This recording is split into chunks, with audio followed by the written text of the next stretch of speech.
नवें साल दियां मुबारकां देण वालिओ, क्यों ईसाई दी रस्म निभा रहे हो?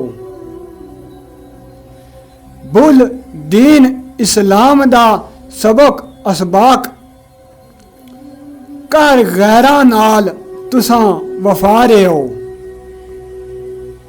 औंदा मुहर्रम तू शुरू है साल साडा, ए गल क्यों दिलों बुला रहे हो?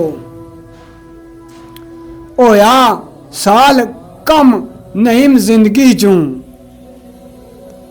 केड़ी खुशी है खुशियां मना रहे हो।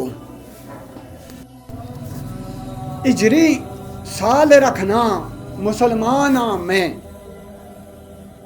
क्या तल्लुक सीना ईसाई नाल मेरा? मेरे साल दी अवल आखिर जख्मी, जावे खुशी वल किवें ख्याल मेरा?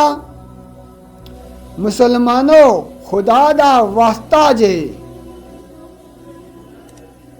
पल्ले बन लेवो अज सवाल मेरा। मतलुक अंजम मुबारकां दियो नहीं, शुरू होंदा मुहर्रम सी साल मेरा।